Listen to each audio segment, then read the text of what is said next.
देश में जिस तरह कोरोना के मामले हर दिन बढ़ते जा रहे हैं वो वाकई डराने वाला है। डराने वाला इसलिए भी क्योंकि भारत के 7 राज्यों की आर वैल्यू 3 से ज्यादा पहुंच चुकी है।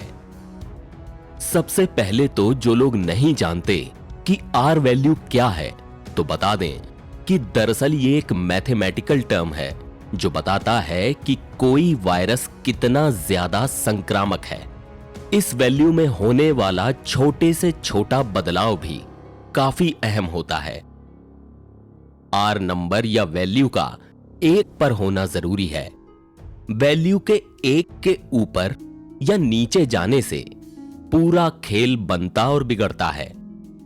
आर वैल्यू यानी रिप्रोडक्शन वैल्यू।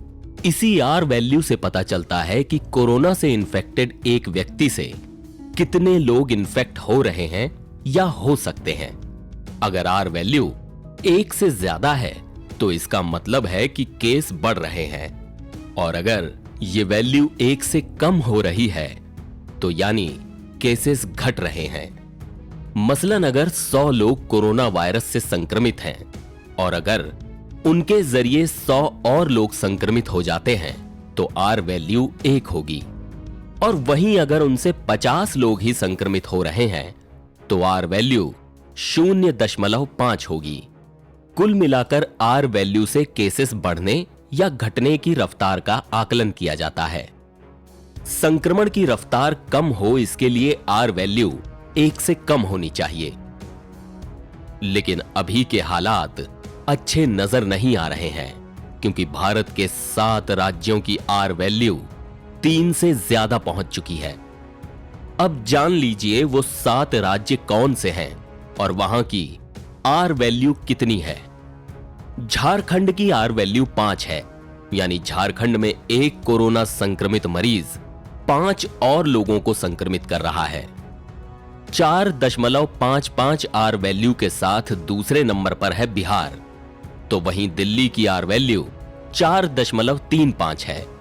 इसके बाद आता है उत्तर प्रदेश जहां आर वैल्यू 3.32 है। गुजरात की आर वैल्यू 3.29, हरियाणा की आर वैल्यू 3.28 और राजस्थान की आर वैल्यू 3.24 है। पूरे भारत की औसत आर वैल्यू 2.69 है। यहां आपके लिए यह जान लेना जरूरी है कि कोरोना की दूसरी लहर में देश की औसत आर वैल्यू 1.69 थी। इससे अंदाजा लगाया जा सकता है कि इस बार संक्रमण कितनी तेजी से फैल रहा है। वहीं दूसरी ओर आईआईटी मद्रास की रिसर्च में भी ऐसी ही डराने वाली बात सामने आई थी। आईआईटी मद्रास के गणित विभाग के सहायक प्रोफेसर डॉक्टर जयंत झा के आकलन के मुताबिक कोरोना वायरस की मौजूदा लहर 1 से 15 फरवरी के बीच चरम पर पहुंच सकती है और इसके पहले की लहरों की तुलना में तेज रहने की आशंका है। भारत को लेकर अमेरिकी फर्म नोमुरा का अनुमान भी डराने वाला है। इस फाइनेंशियल सर्विसेज फर्म ने बीते सप्ताह एक नोट में भारत में ओमिक्रॉन के चलते तीसरी लहर से जुड़े अनुमान जारी किए थे। इसके अनुसार अगर भारत में ओमिक्रॉन अमेरिका की तरह फैलता है तो पीक के दौरान रोज 30 लाख केस सामने आ सकते हैं।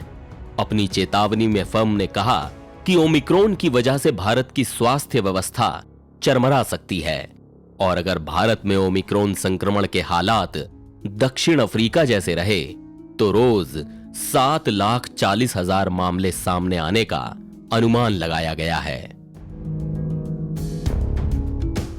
एनबीटी डिजिटल की रिपोर्ट।